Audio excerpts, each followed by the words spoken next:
Hello, everyone, and welcome back to Fluento, everyday English for real life. I'm Anna, and as always, I'm very happy you're here learning with us today. Before we begin, take a deep breath with me. Inhale and exhale. Okay, now tell me, David, how are you feeling today? Hi, Anna. Hi, everyone. Well, to be honest, I'm feeling a little tired today. My head feels very heavy, like it is full of clouds. I spent all morning looking at my computer screen for work. Oh, I know that feeling very well. Many people feel the same way. Our modern lives are very busy and very fast. We look at screens all day, computers, phones, tablets, televisions. Exactly. My phone, my laptop, my email, my messages, there is always something to check. It makes me feel stressed and tense. Yes, that stress can make our minds tired and our bodies tired too. But don't worry, David. I have the perfect medicine for you today. Medicine? Should I be worried? No worries. This medicine is free, simple, and very powerful. Today, we're talking about nature. Nature? You mean forests, mountains, and big lakes? Yes, but also much more than that. Today, we're going to talk about how nature helps our mental health. That means how it helps our minds and our emotions. We'll also learn useful English words for activities you can do outside. That sounds perfect. I really need to relax. Let's start with a beautiful word, tranquility. Repeat after me. Tranquility. Tranquility. Very good. Tranquility means a state of peace and quiet. When something is tranquil, it feels calm, slow, and gentle. Like a quiet lake in the morning. Exactly. Nature gives us tranquility because it allows us to have a digital detox. A digital detox. That means taking a break from phones, computers, and the internet, right? Yes, when we go outside, we should try to put our phones in our pockets or bags.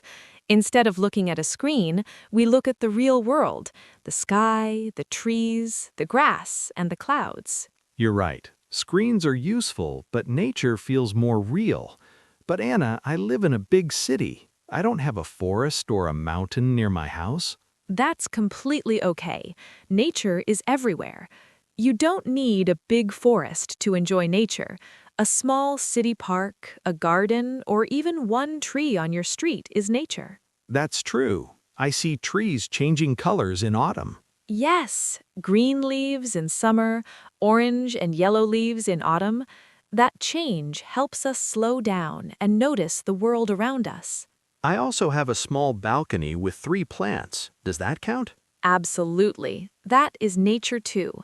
Taking care of plants helps us connect with the earth, and it helps us practice mindfulness. I hear that word a lot, mindfulness. What does it really mean? Great question. Mindfulness means being fully in the moment. You are not thinking about yesterday. You are not worrying about tomorrow. You are just here, now. So if I look at a flower, Yes, you focus only on the flower, its color, its shape, its smell. Your mind gets a rest. that sounds like a vacation for my brain. Exactly. Now, let's talk about some activities you can do in nature. David, when you want to be active outside, what do you like to do? I really enjoy hiking. Great word. Can you explain hiking for our viewers? Of course, hiking is a long walk, usually in nature, like forests, hills, or mountains. Sometimes the path is easy, but sometimes it's steep, so you need good footwear, like strong boots. And what do you bring with you? I bring a backpack. Inside, I have water, a snack, and sometimes a map. My favorite part is the scenery. When you reach the top of a hill and see the view, it makes you feel proud and strong.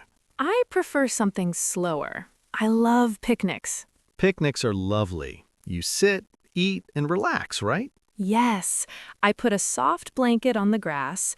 I bring sandwiches, fresh fruit, maybe strawberries, and cold lemonade.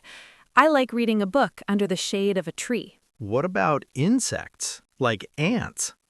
Yes, ants like picnics too. We are visitors in nature, so we should be kind. What about camping? That feels like a big adventure. Camping is when you sleep outside in a tent. At night, the forest is dark and you hear sounds: owls, wind, small animals. That sounds a little scary, but exciting. The best part is the campfire. You sit near the fire, stay warm, and look at the stars. In the city, lights hide the stars, but in nature, the sky is full of them. That really does sound magical. I also enjoy biking. Riding through a park feels very free. Biking is great exercise. And here's a secret, everyone. Nature is also an amazing place to practice English. Really? How? It's a simple game called Label the World. When you walk outside, say what you see in English. That is a tall tree. The grass is soft. I see a white bird. So I'm learning vocabulary while walking. Exactly. You can also bring a small notebook. Sit on a bench and write, "A man is reading a book. A woman is walking her dog. The clouds are moving slowly." That's much better than a noisy cafe. Nature is a quiet teacher, and walking side by side makes conversation easier and more natural. So here is your challenge for this week. Go outside for 20 minutes. Only 20 minutes? Easy. One rule: leave your phone at home or keep it in your pocket. Listen, breathe, and find 5 things to name in English. I choose a tree, a flower, a cloud, a rock, and maybe a squirrel. Perfect. Please tell us in the comments what you found. Do you like hiking, biking, or picnics? Don't worry about mistakes. Just try. We love reading your English. Thank you for learning with us today on Fluento. Remember, you are not a robot. You need nature to feel happy. I already feel better. I'm going for a walk right now. Don't forget your jacket. Goodbye, everyone. Bye. See you outside.